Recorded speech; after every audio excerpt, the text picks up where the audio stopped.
Can we start? All right. Good morning, everyone. Thank you and welcome to SEI Torino Forum. Before we go ahead, I'll give you a really quick logistical kind of brief of the day and how we interact with the speakers that I've honored with their presence over here. So first interactions.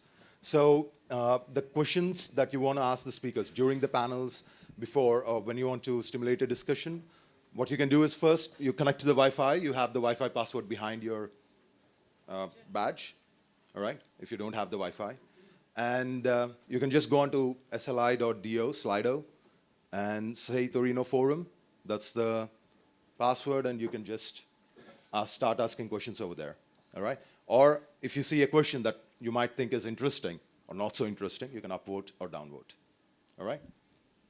And today, just to give you a quick rough down on what's going to happen, initially after post the welcome speech, we are going to go into 3 different panels.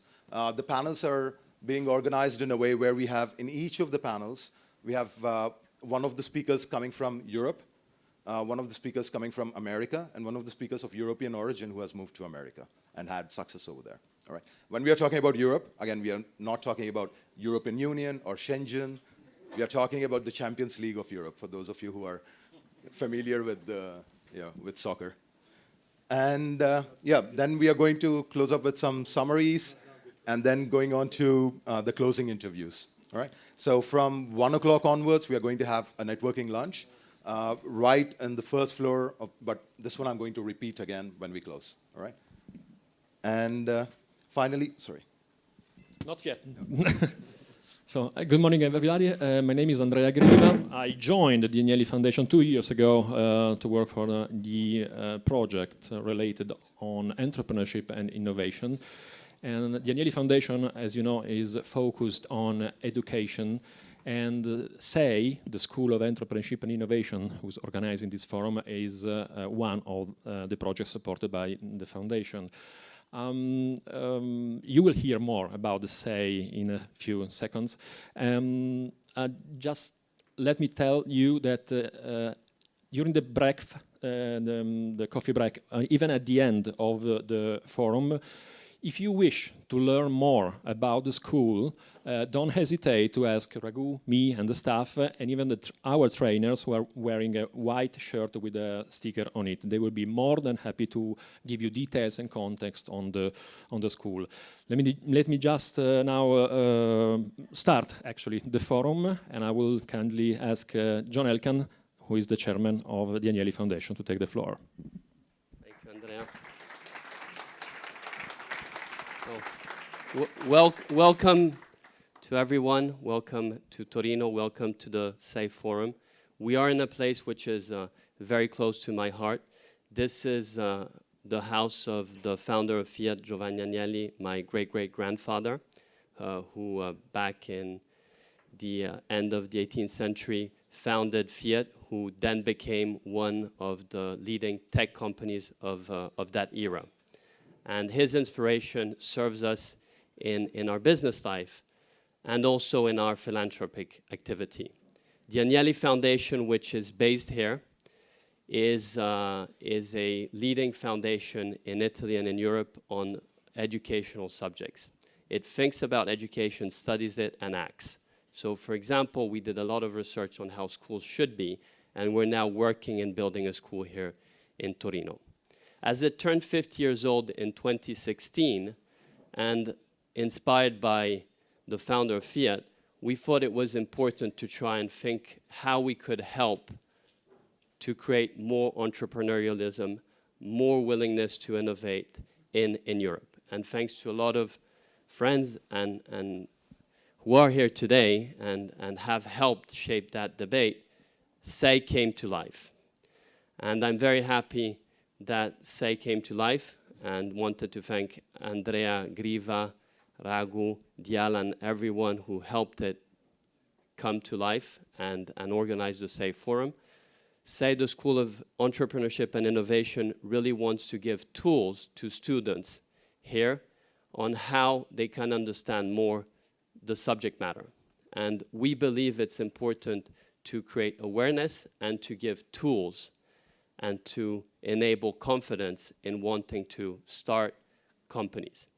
And this is something that I know all of you care deeply, and it's a very important subject because we need within Europe, and as Raghu said, Europe is the Champions League Europe, so it includes Russia, it includes Turkey, it includes Israel, or the Eurovision Europe for who likes music. The importance of creating companies, creating tech companies, innovating, is because it's linked to our future. And we are lagging China, we are lagging the US. There are reasons for it. One is, and we've discussed this last night, the propensity to risk. And we seem in Europe not to be willing to take more risk. It can be explained by stigma of failure. It can be explained by being less willing to come back, to bounce back, or unwillingness to win. I think initiatives like this ones, and all of you are a tribute to this, help create the right awareness and especially the right ambition. So I think this is absolutely something that we can overcome. Capital is important, and Europe had $30 billion invested in 2017 in startups, China 60, the US 70. I think that's a function of opportunity set. So more companies will be created in Europe, which is absolutely possible. More capital will come, because ultimately capital wants returns, and if there are good opportunities, capital will be here. But I think the point which is important is that that 30 billion, half of it came from outside of Europe. So I think the big challenge is how do we make sure that there is more, because capital exists in Europe, how do we make sure that we have more European capital that invests in startups? Thirdly, if you look at the US, 1 out of 2 founders was not born in the US. And if you look at the S&P 500 companies, they were founded, half of them were founded by first generation or second generation immigrant. And I think that's something where we as a continent, we as countries need to do a much better job at. And I have a lot of, looking at you, seeing where you all come from, gives me a lot of comfort that it's absolutely doable, but I believe that we need to be much more open. I think this is an incredible opportunity that we have to be able to attract people that can come here and build great companies. As we said before, there was a very deliberate choices around the panels to have someone from Europe who made it in Europe, someone from Europe who made it in America, and someone in America who made it in America. I really hope that as we continue, we'll also have someone from America who made it in Europe and someone from China who made it in Europe. And I think this is a very legitimate aspiration. I think that the dialogue today, and I hope the dialogue of today, which is on a subject we all care about, is going to be able to touch hard questions and really try and drive collectively to really bring more confidence and more awareness to all of you, and who is listening also and is not physically here but virtually here. And we really want to continue this forum, the SEI Forum. Noam Ohana, who is here and who's running the early stage investments that we do at Exor Seeds, is going to contribute also on an ongoing basis to make sure that as this is a philanthropic initiative, it also is able to attract the commercial side, which ultimately is needed for all of you to be successful.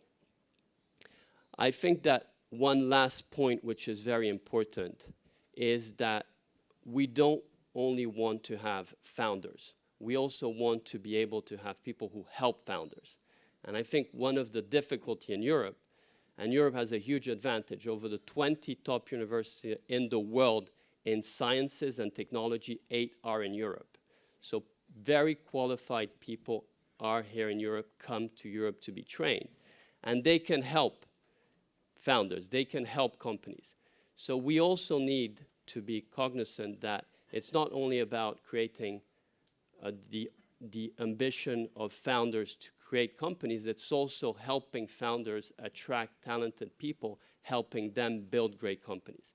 And on that note, I really would like to introduce you Diego Piacentini, who has done that. Diego was born in Italy, educated in Italy, started working in Italy, and then went to work for Steve Jobs at Apple, and then for Jeff Bezos at Amazon, helped them build great companies. And my dream would be that within a decade, someone like Diego, who's starting his career, could be able to go and join one of those companies, which will be based here in Europe, and maybe one of yours. Thank you for today.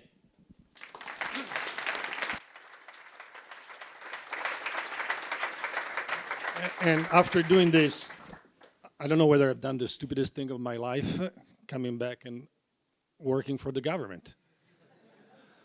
So, indeed, after 17 years or 18 years in the US, came back to Italy. And the reason why I'm here is not because yes, I'm here as a government official, and that's true, but the point is different than usual government official conversations. There are several ways, but there are two main ways that governments can help the entrepreneurial system. Number one, stay out of it completely. Don't touch it. And that works most of the times. And then the hybrid way with incentives, tax breaks, blah, blah, blah. But the third way, which I think is the most important and most unusual, is actually building an efficient administration. And building an administration and the bureaucracy part of it that actually works and simplify the life of citizens and corporations. I mean, governments, their main mission is to make citizens and companies happy to be around and make it sure that they don't suffer from government inefficiencies. This is really, really, really, really, really, really hard because of the legacy, but the digital transformation is an incredible, huge opportunity in all the facets and aspects to do that. We are obviously, well, I copied that from Jeff. It's day one in e-commerce. Can you imagine it's day one in government transformation? That's for sure. But the 2 points I really want to make here are, number one, the only thing I asked the prime minister that hired me, Matteo Renzi, it's funny that I'm having this conversation today and what's happening today with the Italian government, is yes, I will be doing it, but no, I'm not going to run any legacy. I want to build my own team. And it's amazing what you can do with a team of 29 people that understand what they're doing. And most of them are people exactly like you. 80% of them are data scientists, computer scientists, engineers. I have one lawyer, one.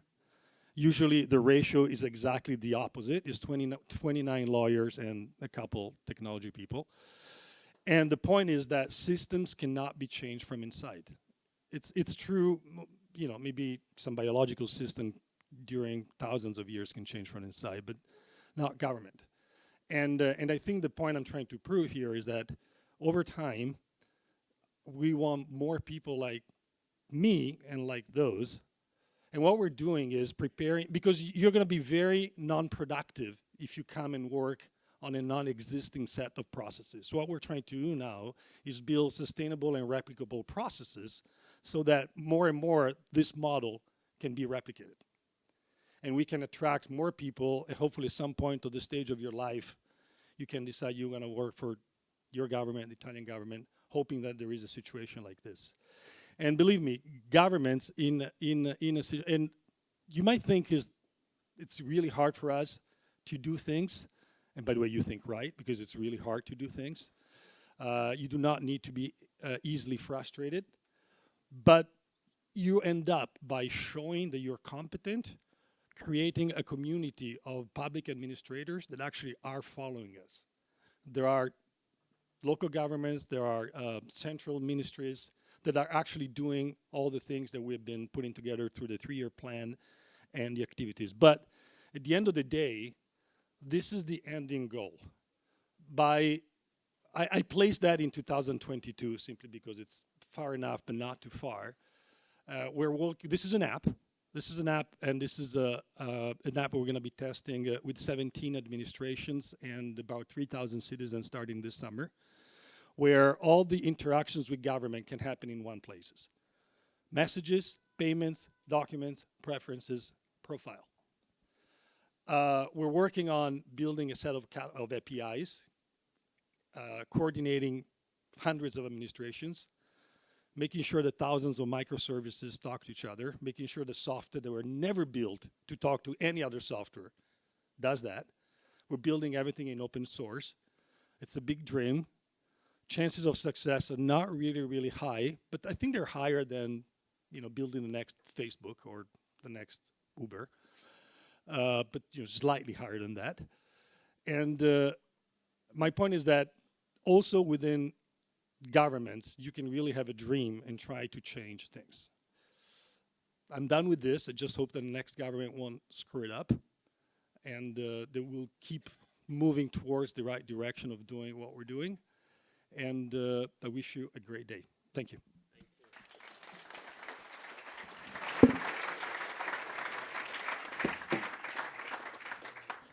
All right, so we are going to move on to the first panel. I would like to introduce to you the first moderator of this panel, who it's an interesting decision to have her as a moderator because she's the definition of a true European, or at least like how we envision the future of Europe is going to be. She was born in Denmark and then moved to Germany, and she's an enabler over there. She has created what is commonly defined as a lonely planet of startup ecosystems.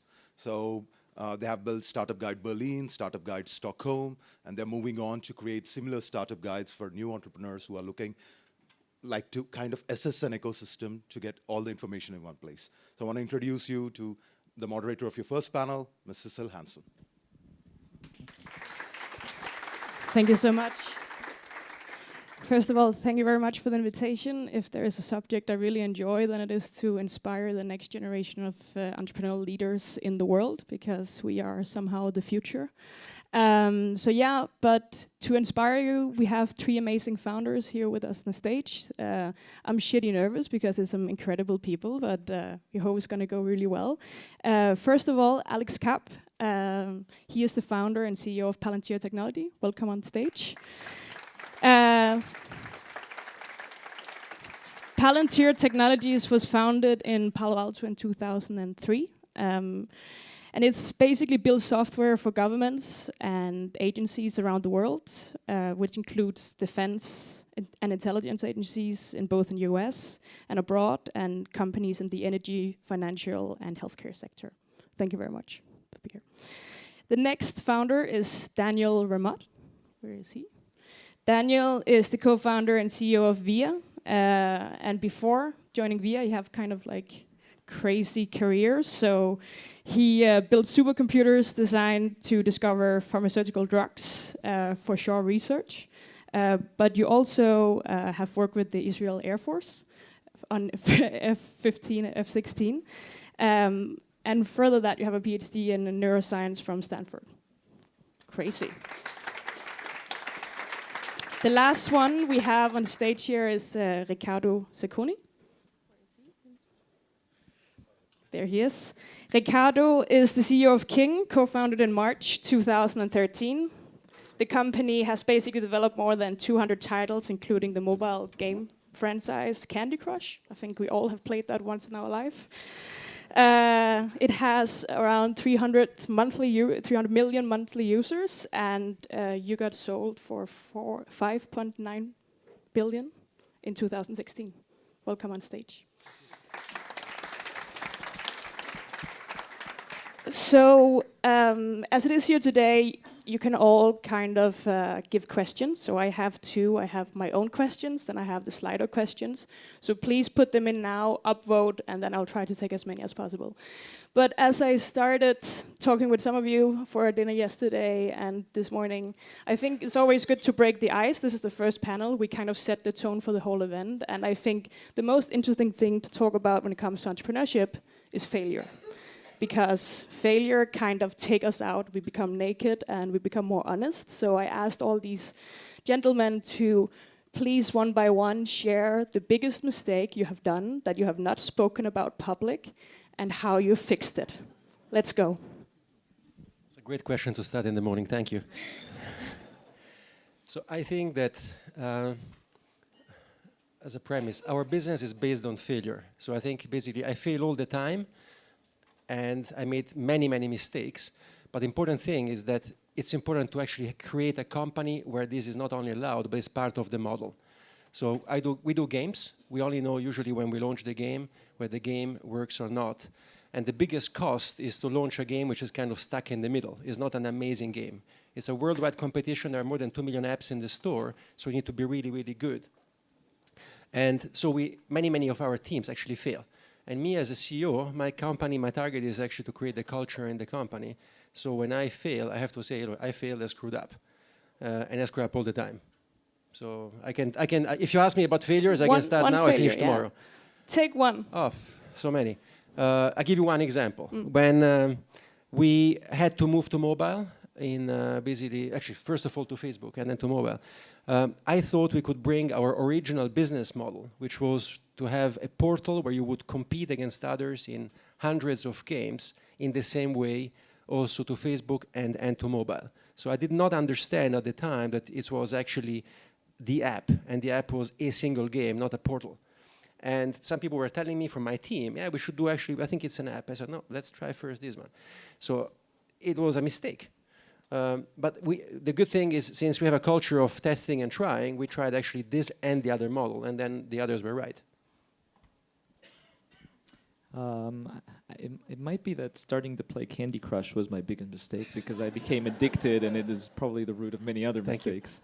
This is a mistake that I think my co-founder and I made, and I don't think we were ever able to fix. And that is that we had the original idea for the company, for VIA, in middle of 2011, and we both had a good job. Oren was doing very well in academia. I had a job that I liked, and we decided to spend time proving to ourselves that it was a good idea, and talking to people and doing a lot of research. We talked to people in the transportation industry, we talked to investors, we lined up a bunch of investments, and it took us about a year to actually make the jump and leave our jobs and start the company full time. And I think we wasted a year just doing that, and I regret that, not every day, but tremendously. I think if we had, we were trying to reduce risk, not really realizing that we were increasing our risk dramatically when we were going to actually take this plunge.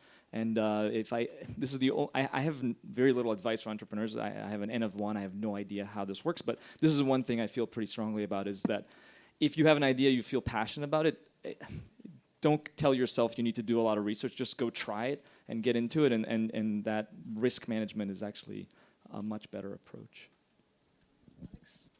Well, obviously we have a ton of mistakes, and many I've shared, but one slight, in our business, it takes about 5 years to build a platform. And so obviously we're very concerned about making bad decisions, but I would disambiguate productive mistakes and non-productive mistakes. So the productive mistake you do because you're experimenting, iterating, building a team incorrectly, and then non-productive ones, which I think largely are you wait too long to correct, or you don't go deep enough into why you failed. You just say it's a failure, but you don't actually do a full diagnostic. So on the productive side, we started off with a methodology at PayPal. It's essentially commercially not that valuable because the real problem was data integration. So that was productive. Like, we learned very quickly our way of doing things. You then have to have a bias with no data and make a 5-year, 6-year bet. That's dangerous, but you have to do it. So the non-productive kind of ones where we I think often have to do with you're not understanding where you're really strong and where you're competitive. So you don't want to be in a space where there are lots of people who can do the same thing roughly the same way. And so we built a product first in commercial that was, I think, quite honestly better than other products on the market, but it was both competitive and it didn't actually correspond to our DNA. Our DNA is we produce societally relevant software. So on the anti-terror context, we believe, obviously highly biased, we stop terror attacks and protect civil liberties. In the industrial space, we believe we provide innovation and jobs. We built a product that didn't actually innovate with jobs, was built for finance people, and quite frankly, could have been sold by someone else much better than us. And we didn't dive deep enough into why we made that mistake. And that slowed us down in building the next product. So, like, on the productive side, there's this thing that I think most people who get far in a startup are very used to, like, that sucked, will change. But then a lot of the real failures are where you make a mistake. It's because it's misaligned with who you are. You don't iterate on that misalignment, and then you create the same mistake. And so the first commercial product we built, one of the best pieces of software I think that I've ever seen, completely worthless for us. We didn't understand that we have a niche. It's a big niche, but it's a niche. And we went outside that, and that was like, that slowed us down for a couple years. Daniel, you have both been working in neuroscience, you are working for the Air Force, and now you started a company that basically are carpooling company, which is based in New York right now. And one of the questions, because we got a lot of questions from the audience previous to this, and one of the questions was, how do you make decisions when you are in an unknown area that you haven't, like an industry or an area of your business you have not been in? How do you make strategic decisions? And if there's any kind of advice or process on how to make these decisions, a checkbox or something? That's a tough question. My mother says that with all the education I got, I became a taxi dispatcher, and she's not very happy. I think there's some. I'll try to answer a piece of this that may be useful. There's some value to coming into an industry from the outside and having an outsider's look at it. And one of the things that we discovered when we were saying, we're going to take these kind of van-based systems that exist all over the world that people see. We had them originally from Israel. We had them in Israel. You have them in South America as colectivos or combis, and these are vans that people can jump in and out of. I was recently in Mexico. It's very common in Mexico and elsewhere in the world. And we thought we would take those and we would add a layer of technology and then enable them to be routed dynamically based on demand. And we were just talking about it, they exist in Turkey. And everybody we talked to always tried to map it into something they knew. So when we talked about it in New York, they said, oh, great, they'll run up and down the avenues. And I said, no, they won't run down. They'll be totally dynamically routed. They said, yeah, in the end, they're going to just degenerate into running up and down the avenues like the buses did. Or if we talk to taxis, they wanted to think about it in the way that taxis do. So I think there's some advantage to coming in from the outside and having a whole new concept of how things work and sticking to it. The risk is that you try to build something that just doesn't work, and the people in the industry do know. So I don't know how you make those decisions strategically, but I think there's a value to having this external vision, a little bit like you said. It's very difficult to change a system from within. Here, for different reasons, I think it was nice to come at it without any knowledge of transportation and try to build something new. You then want to listen to people about the details of how the business works, but the vision, it's good. This is another question. So this is like, today there is basically advice everywhere, right? Like I'm basically publisher of a book full of advice to entrepreneurs. And I also sometimes hate when people give me advice on my vision. The question here is for you, Ricardo, like how do you measure like when people have advice and also from the board and when you do the more you grow on how to run the business versus you as a CEO and founder towards the vision? How do you measure these two, balance these two things? I think it's very difficult to give a direction forever. I think you need to use your logic, I would say. But fundamentally, I think the way how I like to work, at least, is to find the best people and to listen to them rather than try to say this is a solution, now you have to do it. And this is also the best way to motivate people, because unless you will not motivate no one telling them what they need to do. They have to come up with a solution, ideally. Sometimes this leads to different views, and that's where we have very much a team-based structure where we discuss in teams where shall we invest, what shall we do. As a CEO, sometimes it's a solitary position. You need to take bets, and then you just need to take a bet. But sometimes it goes well, some other times it doesn't. I took some bets which cost 4 or 5 million euros, and I had to shut it down, and then we'll continue. Okay. And in terms of, we talked about this as well, like... So maybe one more thing. I believe fundamentally in one thing. I think that just by thinking, you can resolve 80% of the problems. This is my personal belief. And sometimes when you look only at numbers, but your gut feel as a user, for example, in my area, as a user tells you something different, never trust just the numbers. Always question the numbers and try to find out Does the number tell you a different thing if you look at it in the long term rather than in the short term, if you take different cohorts of users, et cetera, et cetera? So I would say a key function is also to question everything you have and then think 2 steps ahead. What are the consequences? And do you guys have any advice on how you build that culture where everybody within the company feel that they have a say on and can give advice to actually how you should build these things? One thing on this other thing, I think, I mean, it's maybe overly autobiographical, but you know, there's the most important philosopher, arguably of this generation, Wittgenstein, when he wrote his thesis to the most important philosopher at the time, the response was, there's nothing obviously in this thesis that is incorrect. And I think like technical thinking is, in any field, is really important because you can begin to just disambiguate what could never work from what could work. And mostly in business, you don't know if it will work, but you can already disambiguate, this could never actually, this is very unlikely to work. And one of the reasons I think, quite frankly, Europe is a particularly, the delta between what Europe should be able to do and is doing is particularly striking, is you have all these people with deep technical understanding, which does actually apply to, we're not sure this could work, but we are sure that these other things have been tried in some various form, whether it's aesthetic or physics or philosophy. You've seen that movement is actually has certain systematic flaws in it. And then, because in any business, you're going to have to iterate before you have the facts. If you have the facts, then some large company could do it. They're not creative. Your advantage as a founder is you're creative, which means you are doing stuff before the large companies believe it's real. And the way to narrow that is with, I think technical training there is quite important, and then apply to areas that aren't in your space.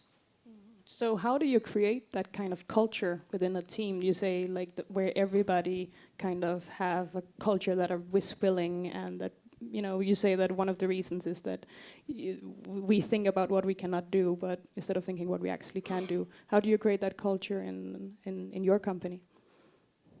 Well, there's the founding moment. I do think the founding moment is the most important moment, and you want a co-founder who is most narrowly aligned with you on general vision and wide and furthest distance from you in skill sets and other issues. So like you want to have a really honest conversations with your co-founders, because the minute there's lies there, you'll see. And when you're larger, we have a couple thousand people, you'll see that the things that aren't working, they're directly related to the person running the thing.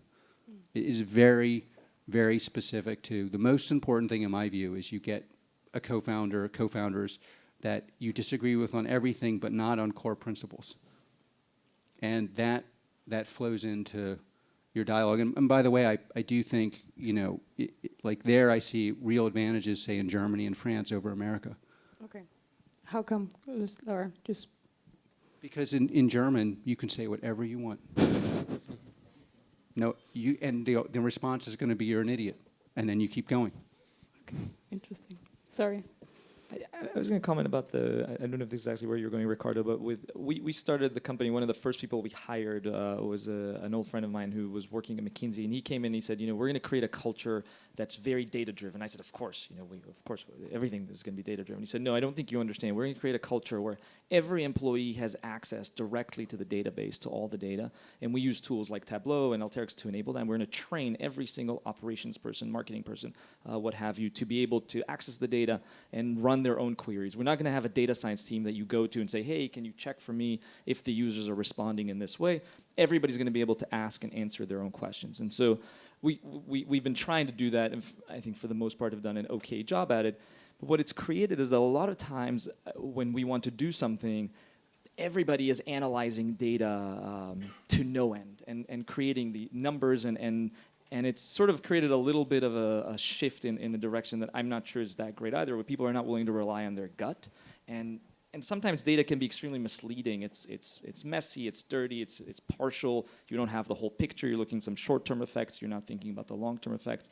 And I think what we discovered is a little bit of a risk there in relying too much on analytics and data, not enough giving people the ability to just have an idea and try to run with it, even if the data doesn't prove that you can do that. And that's been something I've been working on trying to shake, saying, okay, you have an idea, let's go do it. Don't wait for all the data, let's try something new. Alex, you mentioned the founding moment is basically, where the culture is created in many sense. How do you then scale that? How do you go from being a startup to actually have a company structure? Now you're 1,000 employees. How do you scale that? It actually goes between all of the different processes and the different, down to, the floor manager, if you have one of them.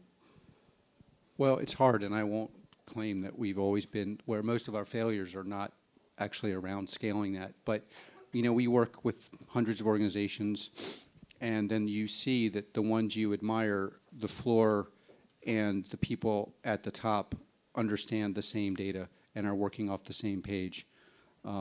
If you look at intelligence organizations that are most productive in the world versus ones that aren't, or businesses in industrial spaces that you admire versus ones that you think may not be around soon, you really, if you talk to the person on the floor and then you talk to the CEO, they roughly have the same idea of what the problems are. So I personally believe it costs us a lot in terms of internal unhappiness sometimes, but we have a very flat hierarchy. So there's the board, there's me, there's directors, and de facto everything else is functionally defined, which we didn't know at the time, but is essentially copied from special operations and certain spy agencies. Quite frankly, you see this, like they're specialized, the person in charge. There's a really good film, Les Patriotes, for people who, about the Mossad operation in France. And what's very interesting about the film is the person running it was just out of school. It's apparently, I've heard, a relatively true story. But we run our organization not having known that, but the person in charge may be the one person who can do it, and they may be 25. And it has to be flat. Now, culturally, it's very difficult because people want promotion through titles. It's a human thing. We don't give that. You have to go somewhere else for that. You can go to Google. Okay. Ricardo, do you have any advice on how to scale an organization and how to keep the culture? Yes. I think that the key function or key role of the CEO is actually to build the culture in the company and retain and have the right culture.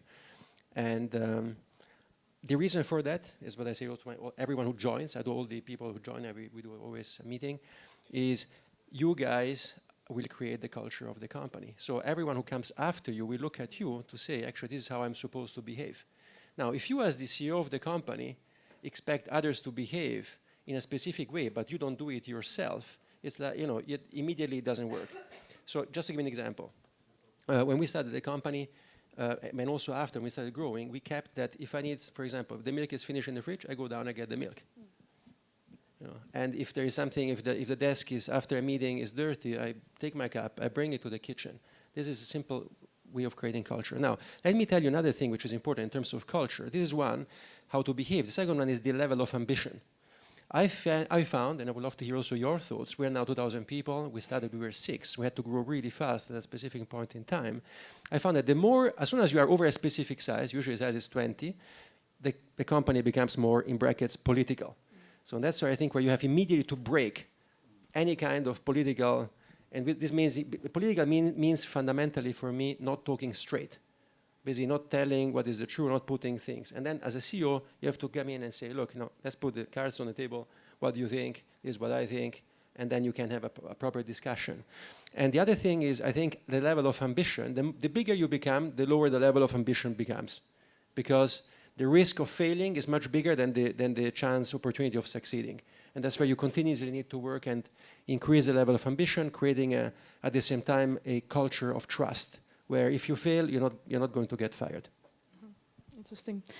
Just take the most upvoted question here from Slido to try it out. I don't know who wrote this, but maybe if the person can raise their hands, because I'm sitting here with quite educated people, 2 PhDs, right? You have? Nope. Nope. Okay. He's the only smart one. There is a question here: should I finish my studies or quit them to work on my startup full time, which will help my education? Somebody wants to raise their hands and tell what they are starting? Nope. Okay, we'll take it anonymous then. Should you quit your studies, or you should to keep working on your startup full time? I don't. It's like I don't think you can answer these questions in the absence of knowing the person, what they're doing. But I tend to agree with there's no time. If you waste time, you never get it back. So whatever you're going to do, you should do it. And I don't think you should do one or the other. But I don't know. You have to know the person. And my general experience is in managing lots of people. People often want to do the one thing they're not good at. So make sure you're actually doing the thing you're good at, because someone else is going to be very good at it. Okay. I don't know, timekeeper, how much time do we have left? Oh. Are we following the actual program? Because then we have 2 minutes over time. I have a last question. You are very successful entrepreneurs, all of you founders. You've been going on for quite some time. Ricardo and Alex, how do you keep the motivation? How do you keep being excited about doing not the same thing, but running the same company and the same idea?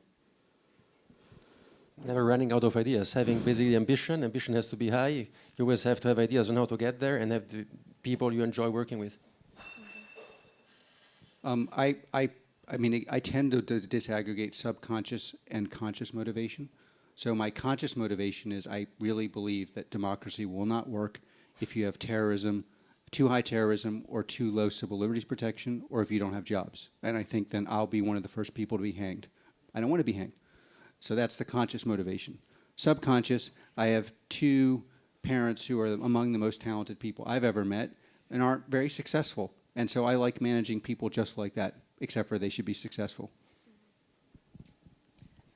I think the people around you are a huge help to keep you motivated, and just kind of creating an environment where I find it very useful to say things that I'm going to do, and then I feel like I really should go do them. So if I just kind of put myself out there, it helps to get going. Cool. Guys, thank you so much. Thank you so much for the questions.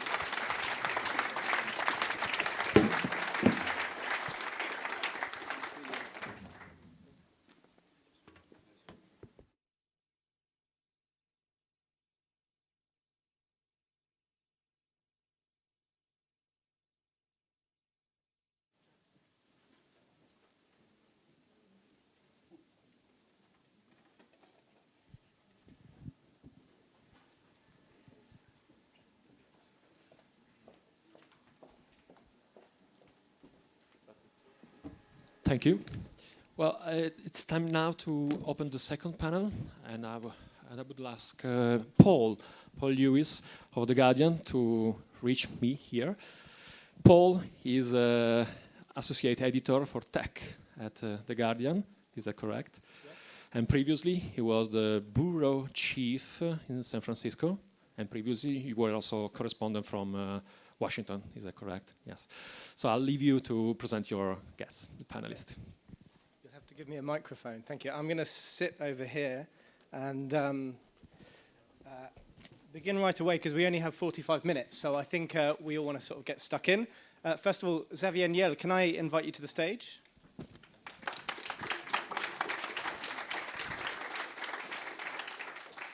It's a bit of a cliche to say people don't require introductions, but it's the case of everyone on this panel, of course. But Xavier, for those who don't know, is founder and majority holder of the Iliad Telecoms Group. He's been described as one of the most active angel investors in the world through Kiva Ventures. And he's also recently started 42 School, which is a school with no tuition, no books, no teachers, and also, of course, Station F in France, which is the biggest startup community in the world. Next, Reed, please, if you could come to the stage.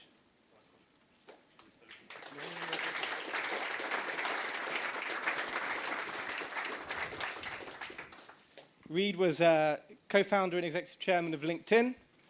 In his early years, he worked with Peter Thiel, who will be joining us very shortly on the stage. He's, of course, one of Silicon Valley's most influential venture capitalists, widely admired for his business acumen. He's a partner at Greylock and on the board of several companies from Microsoft, Airbnb, and many others that I shan't mention. And Peter, who's just arrived on the stage. A round of applause, please.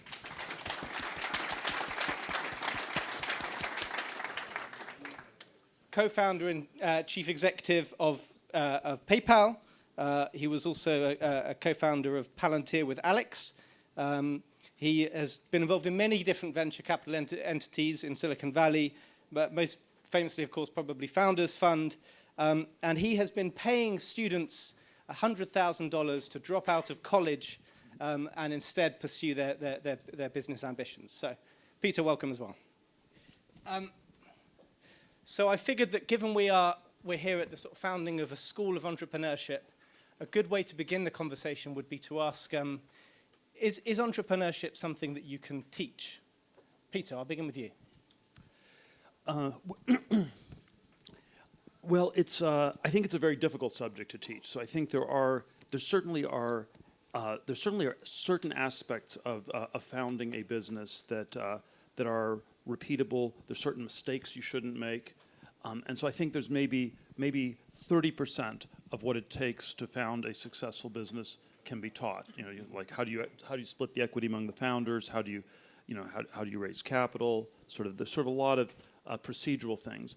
But I always think the 70% that's sort of the magic part of the business that makes it unique that can't be taught because I think the great we're talking about scalable technology businesses or scalable businesses generally is sort of what I'm thinking about. I'm not thinking about opening a hot dog stand.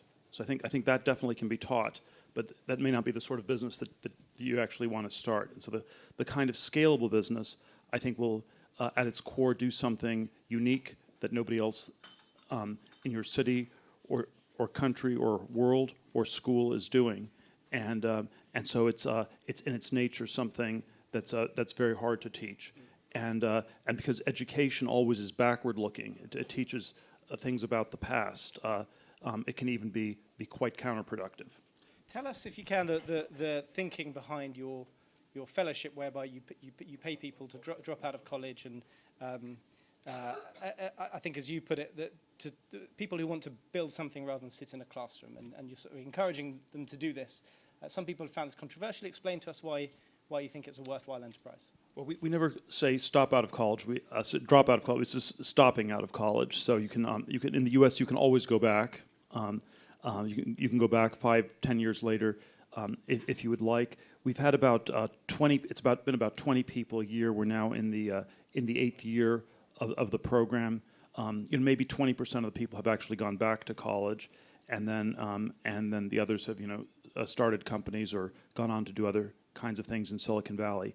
I think the idea is that there is there's no right time to start a business. If you have a great idea, it makes sense to do it quite early. A lot of successful businesses were in fact started by people when they were still quite young, and then of course there are aspects of the college system in the U.S. that whatever can be said for them are probably quite counterproductive for entrepreneurship and innovation. And one of the issues I'm especially focused on is the enormous student debt burden people end up with, where you typically end up with upwards of $100,000 of student debt after graduating from a 4-year college, and then you are forced to take a sort of moderately well-paying professional job that will make it much harder to take the kind of risk that you need to start a business. So I think it's an incredible public policy disaster that we sort of end up with students that are sort of indentured indentured workers for life in the U.S. Student debt's gone from 300 billion to 1.3 trillion over the last 15 years, and that's sort of a problem. My program doesn't solve that all by itself, but that's a big problem. One good way to solve that is what you've done, Xavier, which is create a school where there is no tuition. People don't have to pay at all. How do you achieve that? And tell us a bit about 42 School and how it's functioning so far.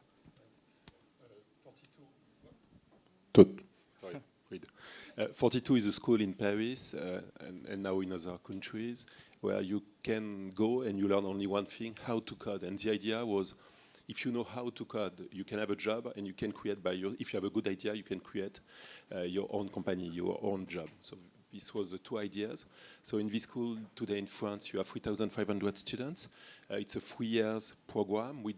We ask you to come to this school, we ask you only two things, your name and your date of birth. That's all. We don't ask anything more. And then you have two tests, and you passed these two tests.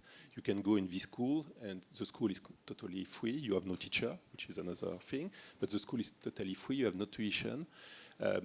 We give you money. So we have a deal with a French bank, and they pay the 3 years, the money you need for 3 years. And we are building 1,000 flats for them in the same place to have them. A lot of them are sleeping on the ground in the school, which is not so good. So we have created flats for them.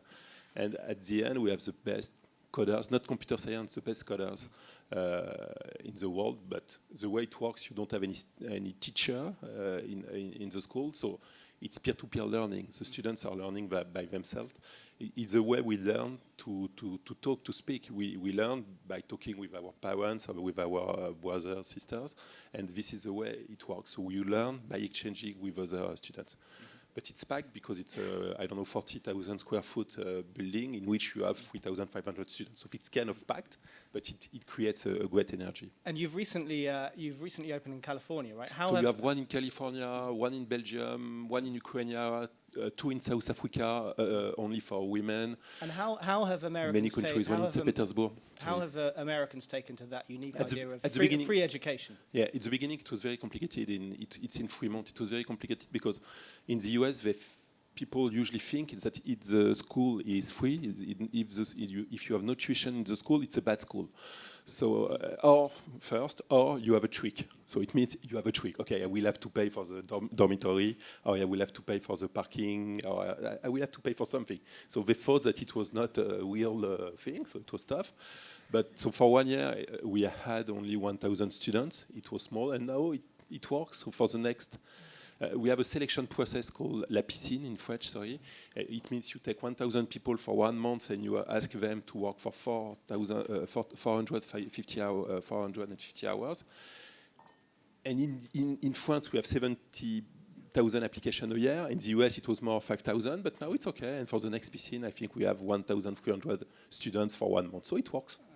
And Reid, you have, I think, been a critic of the sort of diploma certification in US higher education. Is that right? Well, I've suggested that it evolve its technology. I don't know if that's a critic Explain, or not. does it have this sort of technology? Explain what you mean by that. What are your concerns with the conventional education system with respect to sort of innovation and entrepreneurship in the US? Well, it's not as much actually as a function of entrepreneurship, because I'm not sure actually how much diploma or certification that you actually need for entrepreneurship, right? There isn't I'm applying for a job. That usually tends to be I am qualifying myself for this. Maybe there's technical skills and so forth that would be useful for making sure that an investor knows that you have, but they don't usually look at certifications. They actually look at your actual skills. The specific thing that you're referring to that I wrote an essay on was the question is, if you actually think about how technology reinvents a number of different things, and one of the key things that you need to be happening to have a workforce essentially being dynamic and actually being skilled for new opportunities, as opposed to having a diploma, which is like, for example, Bachelor of Science Symbolic Systems, and that's what essentially Stanford says to the world about what I am, and you actually want a much more detailed set of kind of skills and kind of awareness that actually maps up to a variety of different kinds of jobs and kind of career tracks and other kinds of things, and so you want that to be dynamic throughout essentially your life, your working life and career, and not just kind of as you graduate from a university. And that was the if you think about it, the summary conversation that I put on this was, don't have a sheepskin, right? The old technology from medieval ages.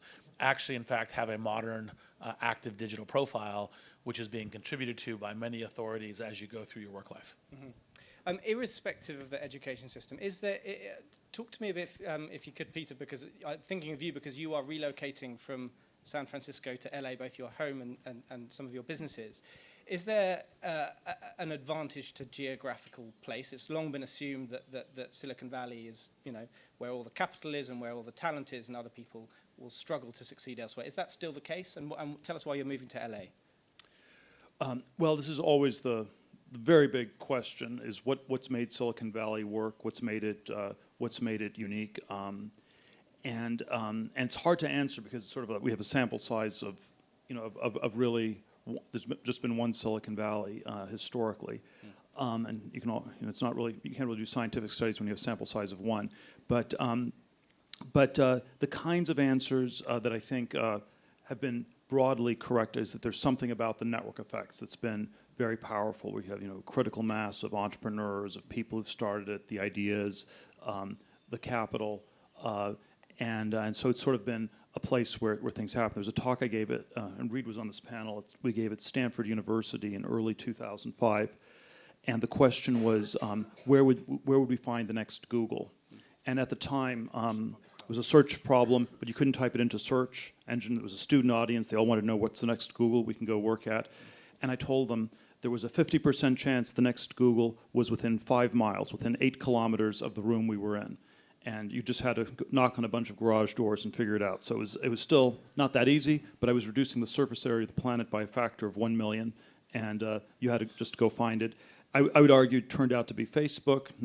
We were both investors in it at the time. We didn't actually know this was going to happen. It was 1.9 miles from that room, 1.8 miles by bicycle. But if I were to give that same speech today, I think it would be much less than 50% chance within a 50-mile radius. And so I think there was something, it was sort of a unique moment for the last 20 years where the internet, which is this global technology, had a monopoly in one particular place. And I think that the knowledge of how to start companies is more diffuse. I think capital is more diffuse. And then there are these network effects that can also go wrong. And in Silicon Valley, the specific thing that's gone wrong is it's become prohibitive to start a business. So if you have $4,000 for a 1-bedroom apartment per month in rent, that can work if you're working at a big company like Google or Facebook, and paradoxically, it makes it actually much harder to start the kind of business. Y Combinator, which is sort of one of the big accelerator programs, 4 years ago, people would come to Silicon Valley and stay. Now it's more common for them to come and move back to where they started. This doesn't mean that I think you can start a business anywhere, because I do think you have these network effects in larger cities that are important. But if I were to bet on it over the next decade, I think it'll be far more outside of Silicon Valley, and certainly relative to what people think. People think it will all continue to be in Silicon Valley, and relative to that, I think as an investor, the opportunities will be much better outside. Xavier, would the next Google or Uber or Amazon appear in Station F in Paris? That's an easy question. I hope so. No, it's no. But when you look, I agree. And if you look at the total GDP, Europe it's 25% of the global GDP. US it's 25% of the global GDP. But if you look only at internet capitalization, internet market capitalization is 60% in the US and 3% in Europe.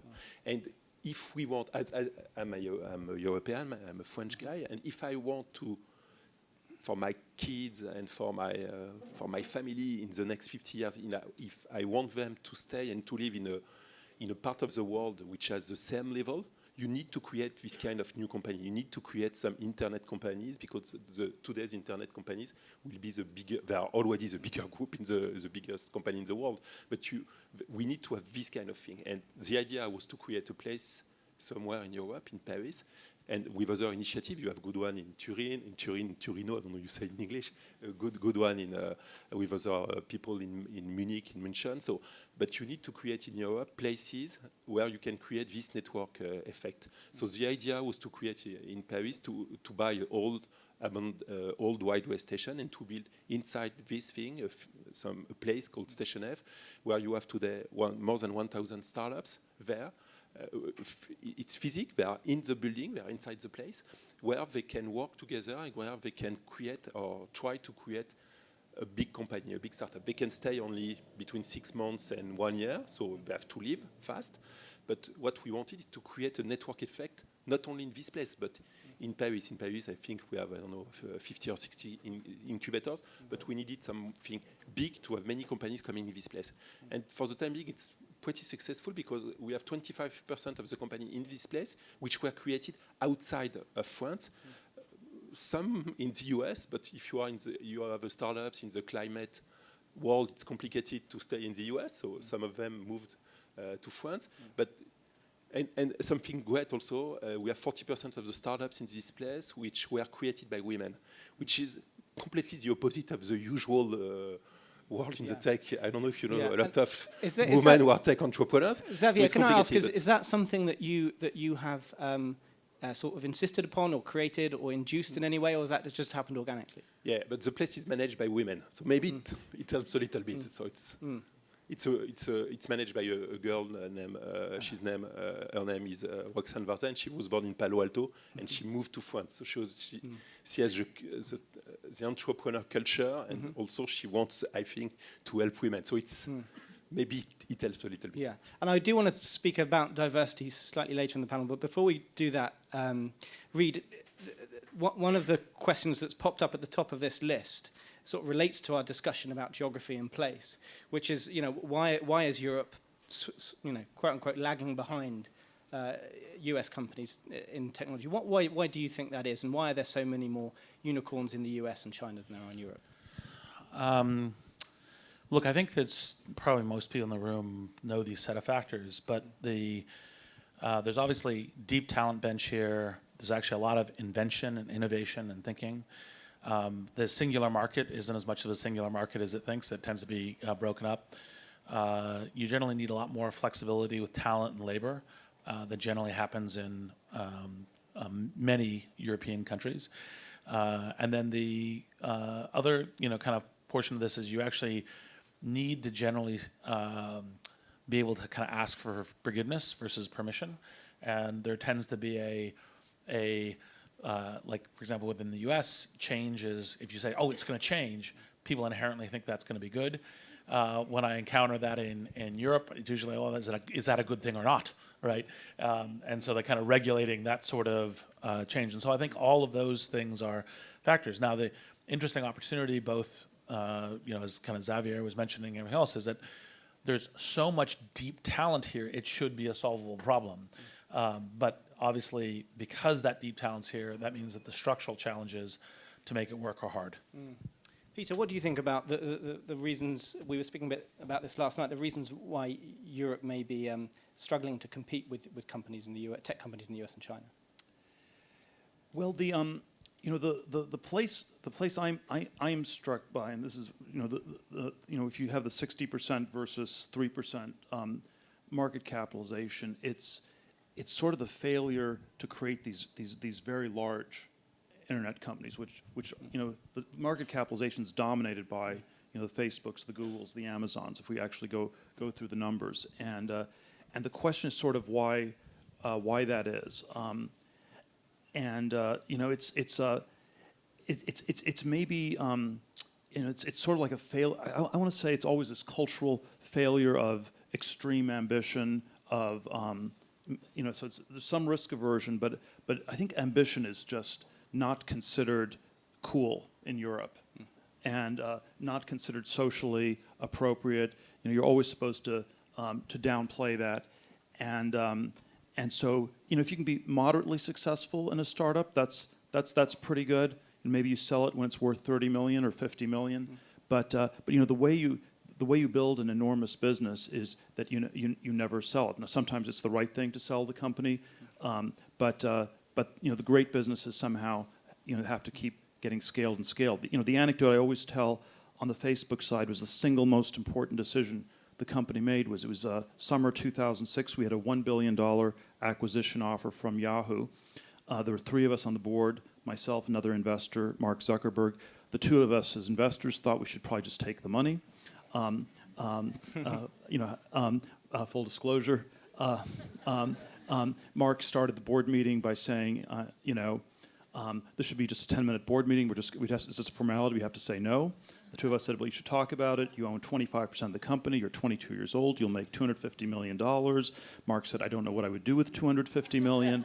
I would probably just start another social networking company, but I kind of like the one I have, so why should I sell it? And we sort of talked about this for like 8 hours, and at the end, we decided not to do it. And well, it was, he did convince us. I mean, I was,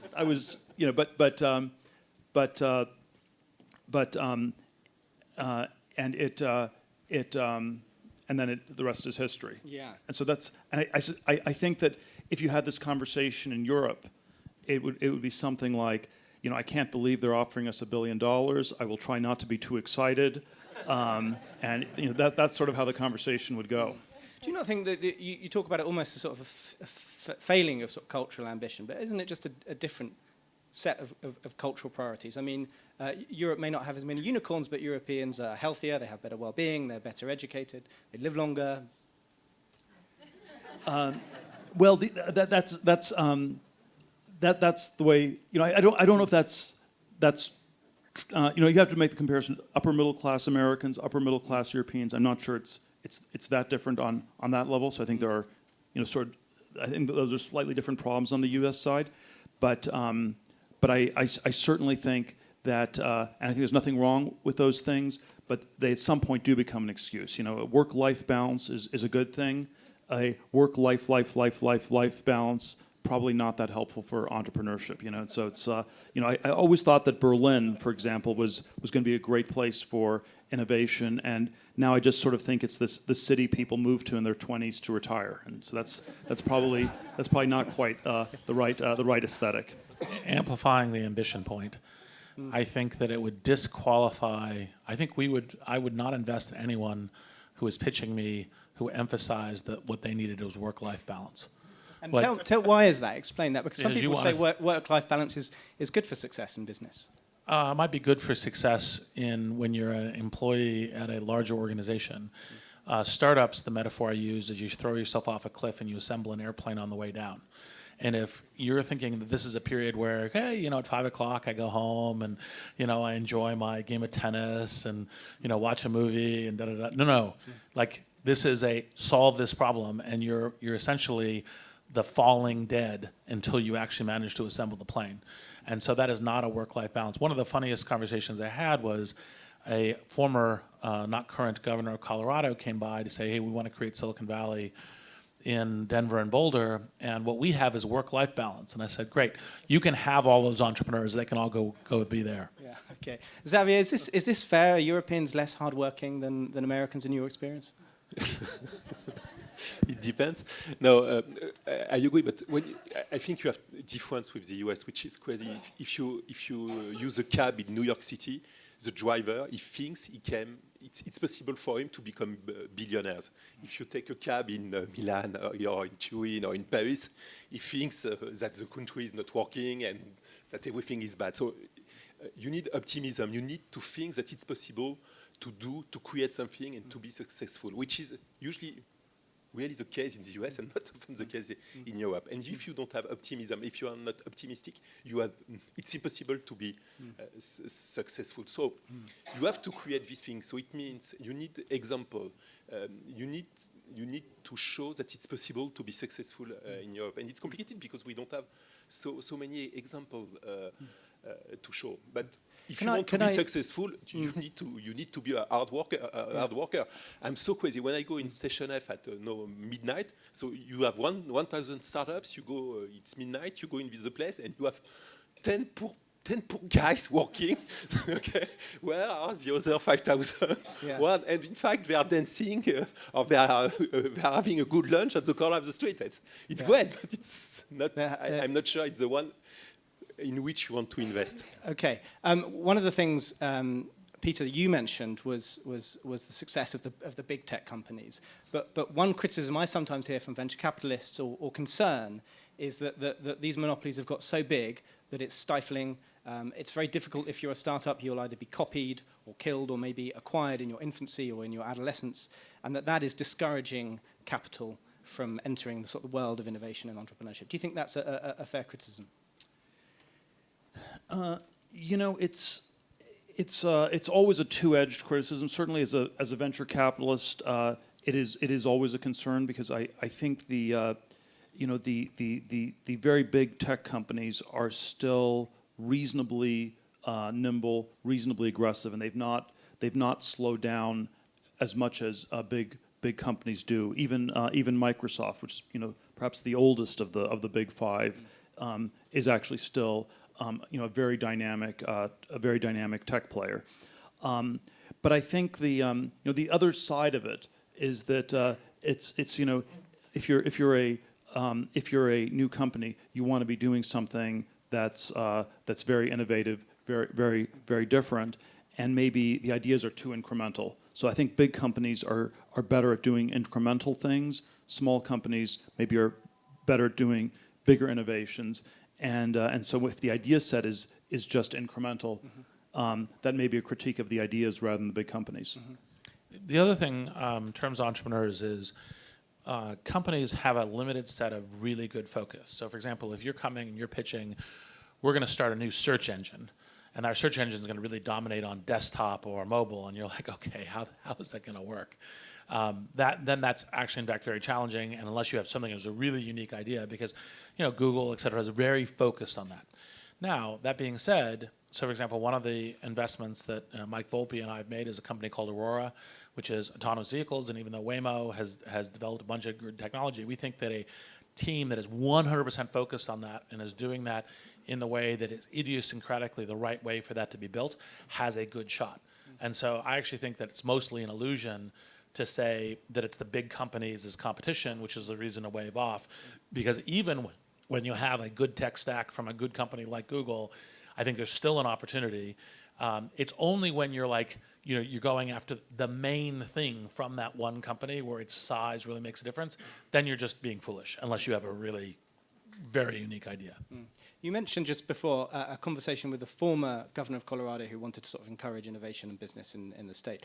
What can states, nation states in particular, European states, do, if anything, to encourage innovation? And John, in his introductory remarks, talked about immigration.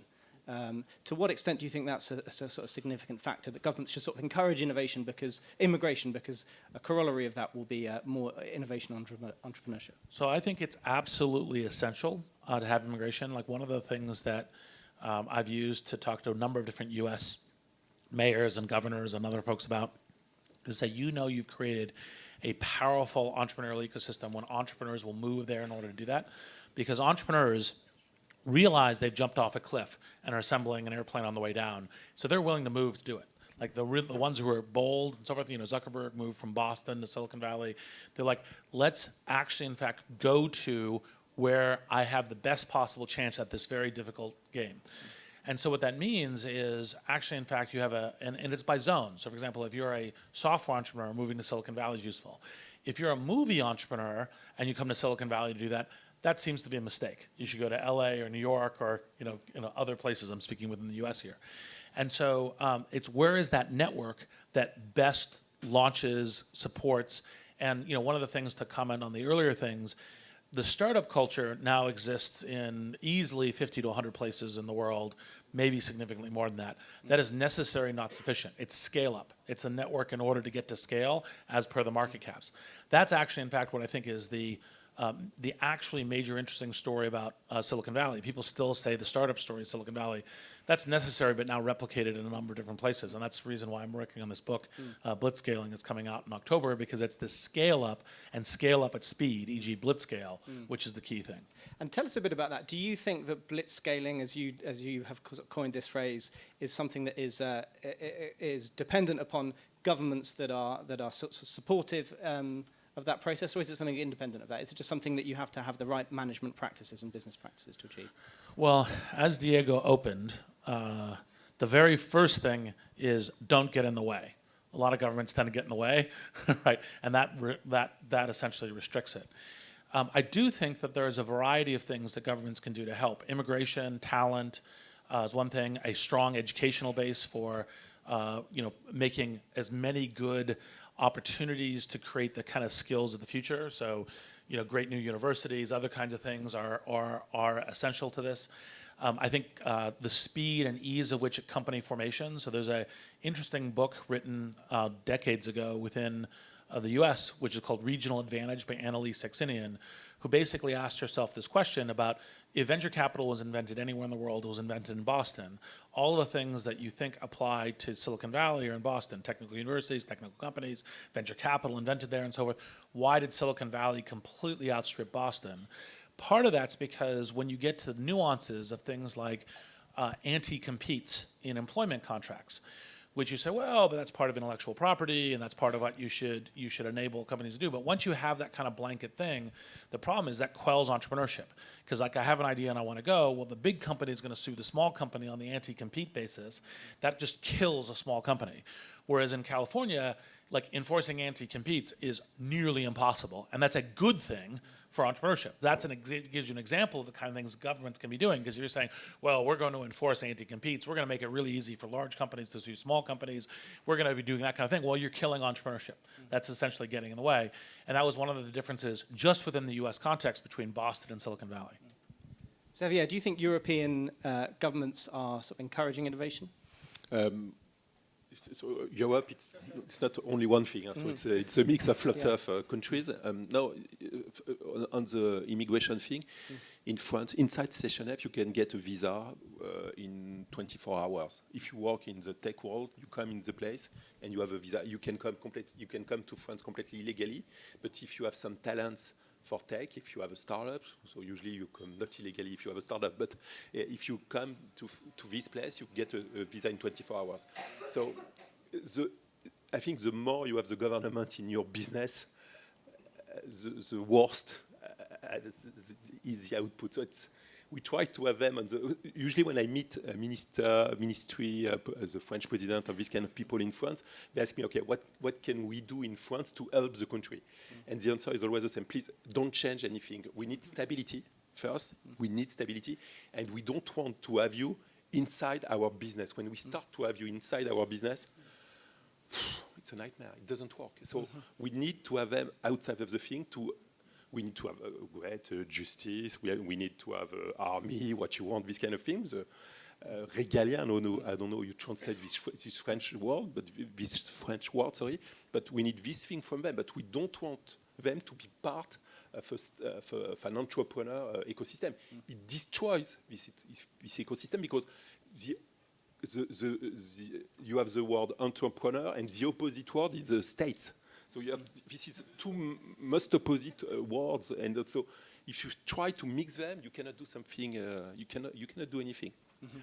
I would just make a little bit I'd like there to be all these links between good government policy and entrepreneurship, but I think it's shocking how little there is. And by a number of measures, California is perhaps the worst governed state in the United States. The education system is number 49 in the country. The roads don't work. In San Francisco, the police doesn't work. You have 30,000 car break-ins a year. You have homeless people shooting heroin in midday on the street. It's complete. Taxis in California are completely crazy. Yes, you pay more taxes in California than in France. Can you imagine this thing? And so it's extraordinarily.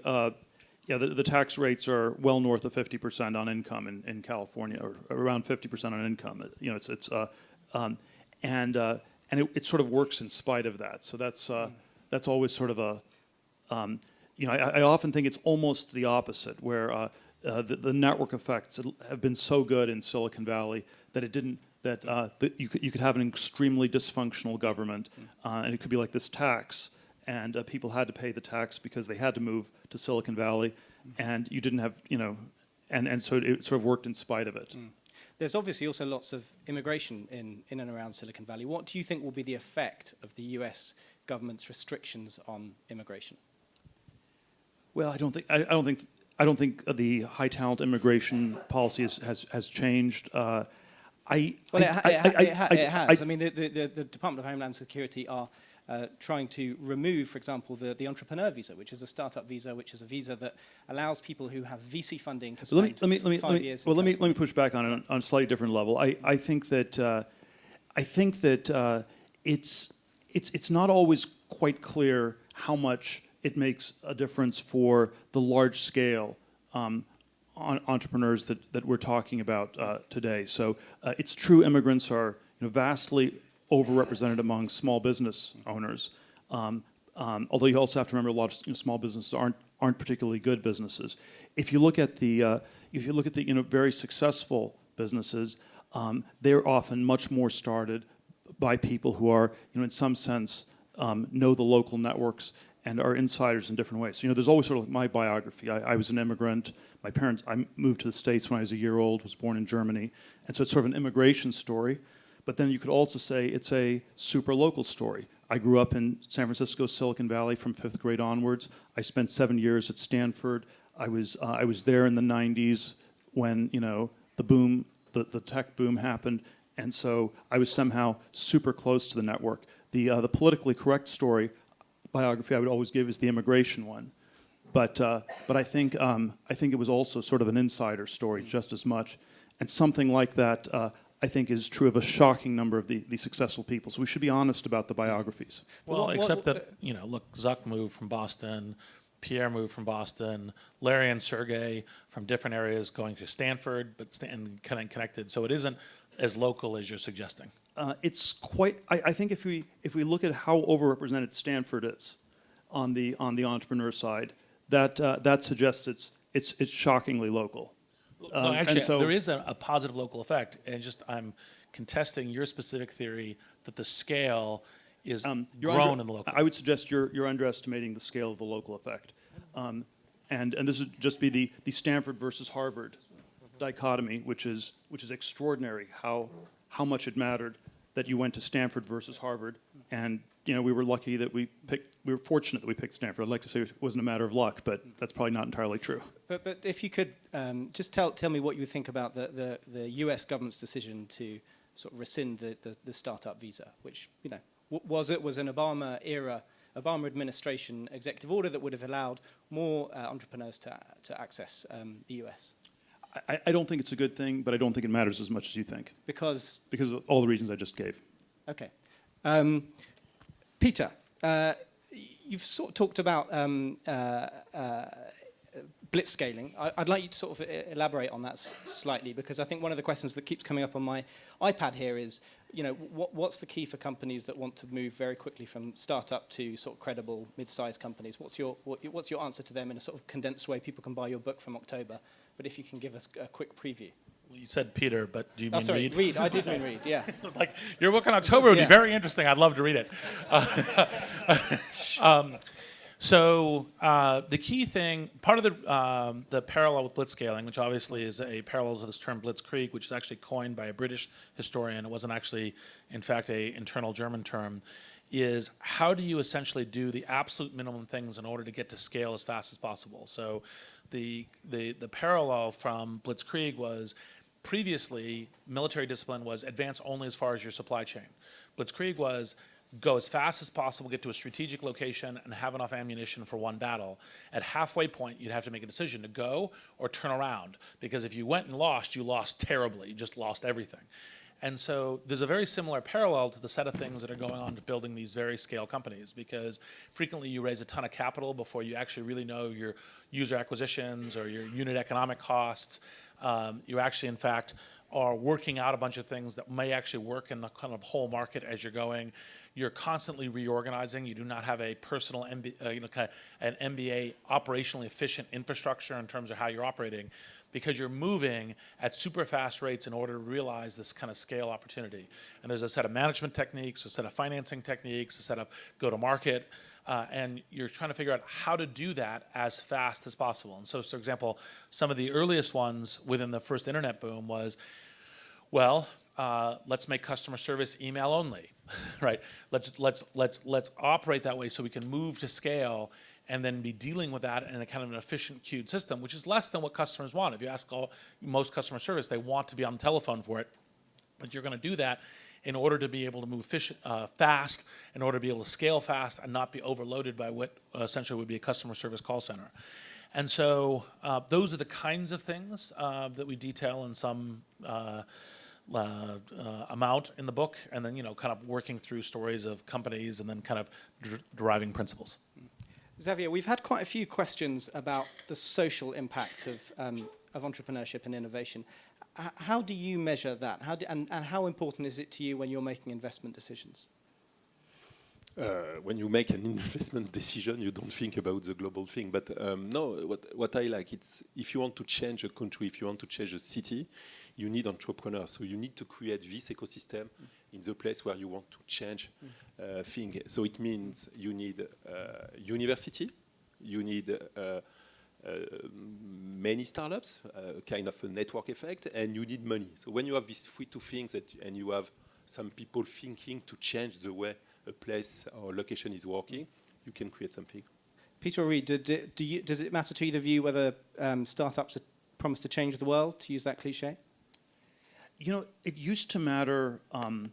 It used to be a factor that I thought was very important. That you want a business to be more, and I still think you want a business to be more about making money. You want it to have some sort of inspired, transcendent purpose that motivates people. Some sense that if you weren't doing what you're working on, nobody in the world would be doing it, and it would not happen. I'm always a little bit nervous about mission, values, culture as applied to businesses, because I think these terms get hijacked so easily. And so if you talk about a company's mission or a company's culture, in 2005, I think these were actually good things to talk about in those terms.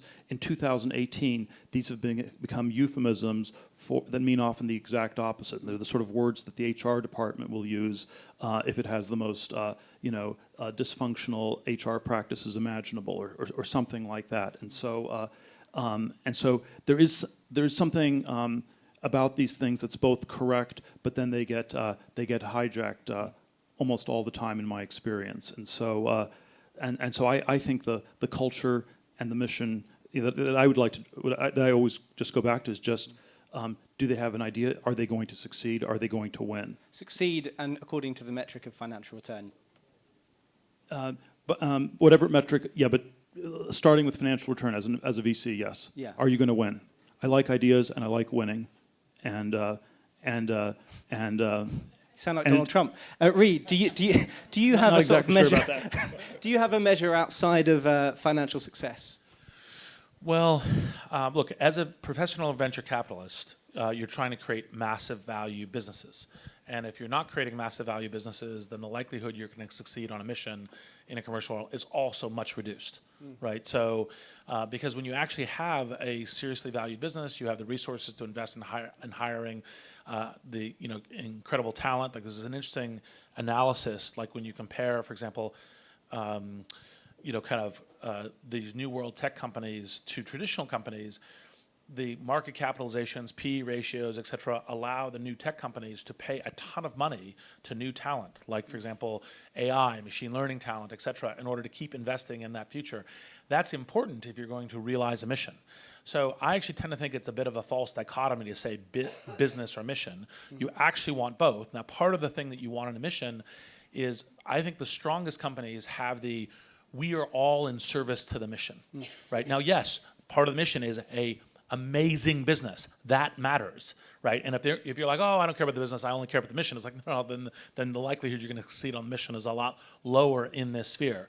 But part of it isn't, work for me because you're going to make a lot of money. It's work for me because we're going to transform the following thing. This is the thing that we are doing. We are all in service to this mission, and those businesses tend to go a lot further. Now, some of that's a little bit retrospective. You say, oh, these are great companies, great cultures, and you look, they're big, and you maybe a little bit hindsight. But I think you also see that when you actually have these cultures that everyone is holding each other accountable to, and part of how you know when you have a good culture is not all A players work at your company.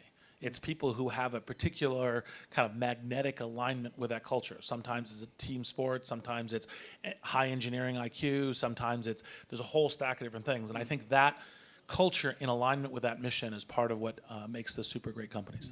One of the reasons I think this is commonly debated at the moment, and it is because there is a sort of increased awareness of the negative repercussions of modern technology. Do you think it's incumbent upon founders at the inception to think about the potential unintended consequences of their technologies that may be very financially successful but harmful to society? So I'll reference my earlier point where Americans think change is good and Europeans think change is questionable, and you have to think about it from the very beginning. So you just gave me a very European question, just to be super precise. That's all right. You're in Europe. You have to expect yes. it. No, I was understanding. I was just making sure that was well understood.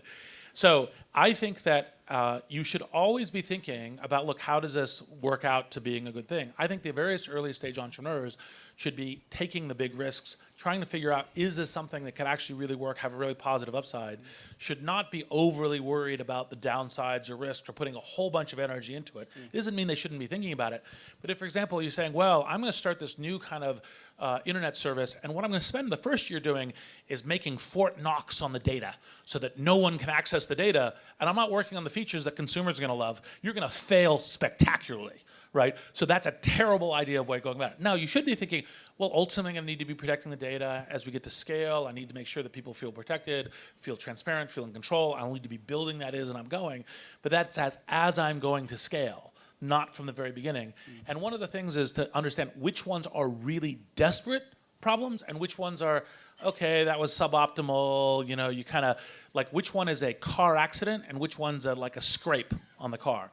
Like you take scrapes as risks, you know, because you're going to try to build something amazing at scale. And that's actually part of when I was giving the earlier answer about American and European is, well, take the risk, right? Don't take mortal risks. Try to be responsible at the really serious ones, the things that create real harm, but take the other risk and move fast in order to do it. Some people would say that the speed with which Facebook grew initially and its willingness to give third-party developers sort of unbridled access virtually to user data was an example of a rather catastrophic failure to anticipate that risk.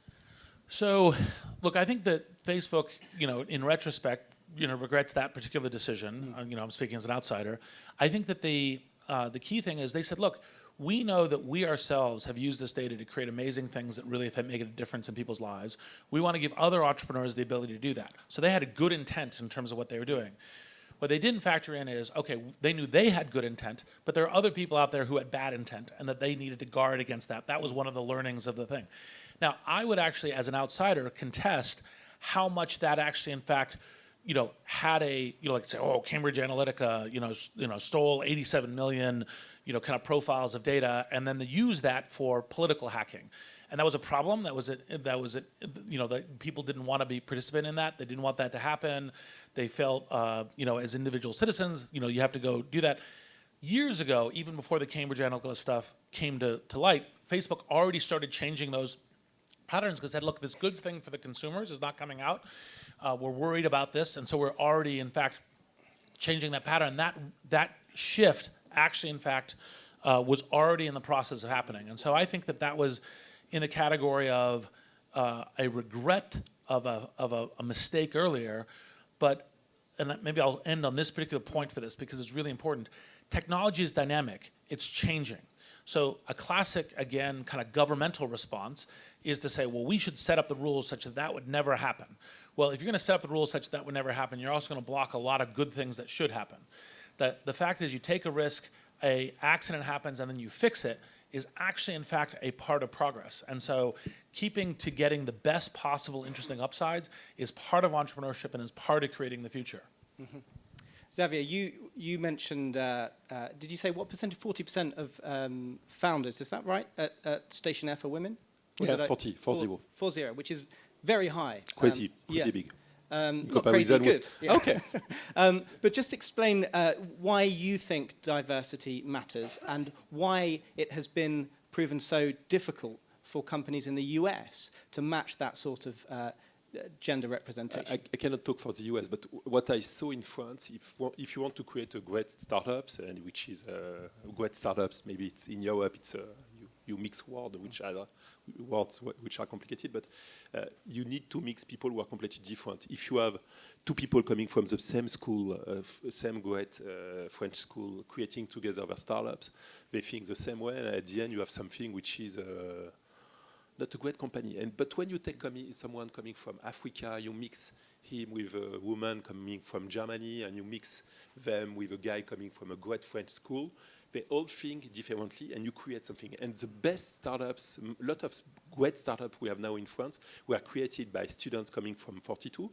So it means usually people coming from the poor suburb outside of Paris, more technical, very technical, no culture, small school background, and you mix them with people coming from a great MBA school in France, and when they are together, they have a good idea, they create great things, far better things than when they are alone. So it's not a philosophy thing, it's a thing I saw many times in my country. So I don't know if you can replicate this thing in other places in the world, but it works there. Peter, why do you think only 1 in 5 sort of engineers at Google and Facebook are women? Well, I mean, that's obviously a super debated kind of a topic. What's your view on it? Oh, I think I think these things are probably very overdetermined. So it's probably whenever you start a question with the word why, I think my rule is it's always a complicated answer, and why questions are notoriously difficult to answer. My suspicion is that in terms of the Silicon Valley diversity debate, that it's not quite the right question, and it always gets framed in terms of engineers or executive. But I think the way Xavier framed it is actually better. That it's a question about founders, because the founders are the ones that set the culture for Silicon Valley, that are the real role models. And So if you look at the 200, again, I don't have the why. Yeah. The why. No, but but if you look at the 200 or so unicorn companies in the U.S., only 5 of them have women co-founders. So that's much worse than the Google, Facebook numbers. That's the problem that I would submit you have to solve. That's the question you should be asking. I don't have an answer to that question either, but that's the question you should be asking. What about if I begin with a how? How do you solve that problem? I'm joking. Well, that depends on who you are. If you're a woman, you should found one of these companies. And if you're a man and a venture capitalist, I don't think the venture capital. I think that always gets exaggerated in terms of the importance. I think venture capital is, and that's also a very European perspective. The problem is always a lack of venture capital. There is no shortage of venture capital. We're flooded with capital. We have negative interest rates. There's crazy amounts of capital. The conversation I've had at Founders Fund for the last 3 years is, it's so hard to invest in anything. We should be investing in less. There's way too much capital. That's not the gating factor. And it's always unsuccessful entrepreneurs who says, okay, we have a lack of capital in Europe. If you are a successful entrepreneur, you have too much money. And in fact, in Europe, you help so much the startups. If you start a startup tomorrow in France, you are paid by the state for 1 year. So during 1 year, you have money for yourself to create your company. At least you will have, I don't know, between 200,000 and 500,000 US dollars to create your company from the States. But at one time, after 1 year, 2 years, you need real money coming from venture capitalists. And at this time, you start to be in the real market. And if you don't find money, your best answer is to say, okay, it's because I'm in Europe, so I don't have money, I don't find money. No, the truth is that your company is not a good company. Okay. If you have a good company, you have always money coming from all over the world, because investors want to make money wherever you are. You're investing in 50 or 100 a year or something, so clearly... But in seed, which is... I understand. But let me just finish on one last question, which again is one that's come from the audience, and I'm afraid it's a difficult question. It's a bit of a why? Which is what one common complaint about the sort of global consequence of the technology industry is that it's sort of rapidly increasing inequality in the world. I think the net worth of the panel here is somewhere around $12 billion. That's not including my salary. But that's roughly sort of the GDP of Albania. So do you feel that your reward is proportionate to your skill and your hard work and everything you put into your career? is the first question. The second question is sort of, does technology bear responsibility for the rapid increase in inequality that we're seeing in the world? So the first question, once again, a European focus. We are in Europe. Look, it's hard to know, especially since a lot of success involves luck and fortune, along with hard work in it and maneuvering for that. It's hard to know what the right thing is. I tend to not worry as much about the perfect question, because I think it's very hard to know, like, what's the ratio, what's the importance? Is this too much, too little, et cetera? I think one can make arguments for that. And, you know, generally speaking, the capitalist argument is, well, free markets actually determine that, and that's fairer than the subjective argument of person A versus person B on we're arguing our sense of intuition and value. So that's the argument in favor of why it is markets play this out. Now, that being said, I don't know if it's the right answer or not. What I do think is important is the question about equality frequently masks, I think, what is the fundamental, much more important thing, which is how do you give the bulk of society a credible path forward, games that they can win, ways they can make progress, ways that you can deploy and maximize as much talent as possible to both the individual's benefit and the society's benefit. And that's actually, I think, the thing that's most important. The problem with the inequality question is it says, oh, we'll solve that problem by trying to whack like the wealthy on the head or something, and that's the solution of the problem. That's not that solution of the problem, right? The solution is how do we have those paths of opportunity? And that's, I think, something extremely important. It's one of the reasons why I think École 42 is extremely important. Like, how do we create those paths for that kind of opportunity, and how do we make it as broadly available as much as possible?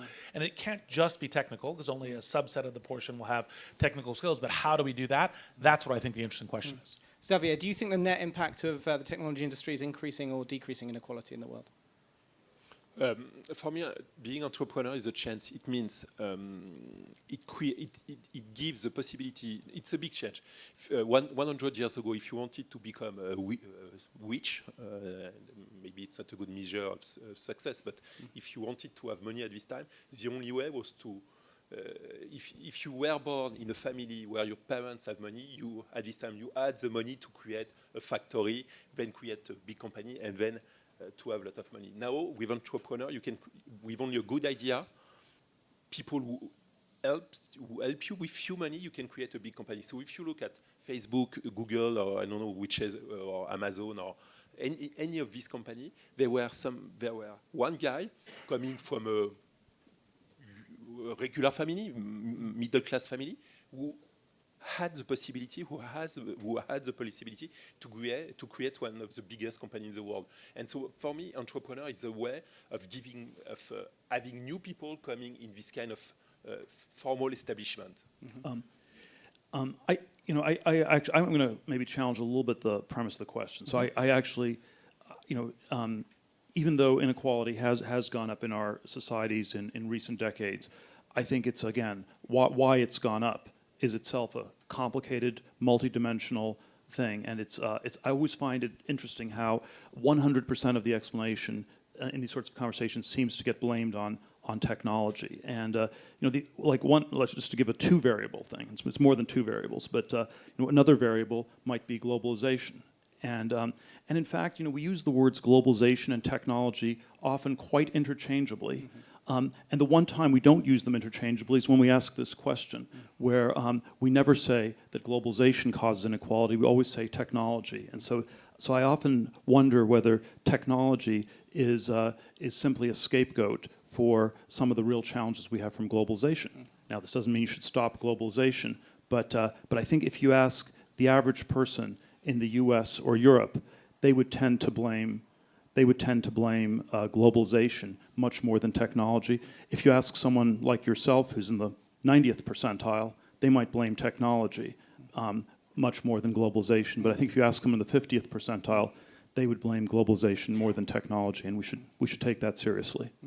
Your previous co-founder at Palantir, Alex, in the previous panel said that he had sort of a subconscious, unconscious fear that amid the tech clash, he would be one of the first to be hanged. Do you fear the whether you believe it is justified or not? Do you fear the consequences of the negative sort of backlash against Silicon Valley and the tech industry more generally? It's striking how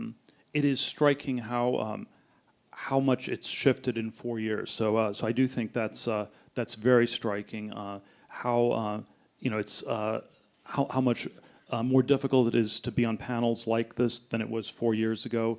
How much more difficult it is to talk about it. I think there are a lot of sort of things, a lot of ways Silicon Valley talks about it that are quite counterproductive. So I think the AI conversation in Silicon Valley simply sounds like we're getting rid of people's jobs.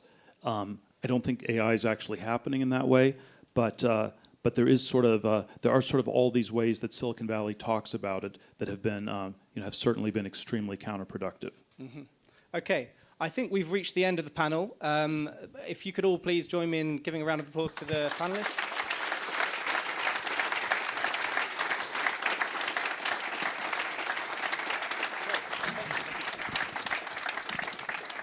Thank you, Paul. All right. We'll be having a short coffee break until 11:15. 11:15 sharp, we'll be meeting back in the room to continue with the panel discussion. All right. Thank you. Coffee is just in the foyer over there.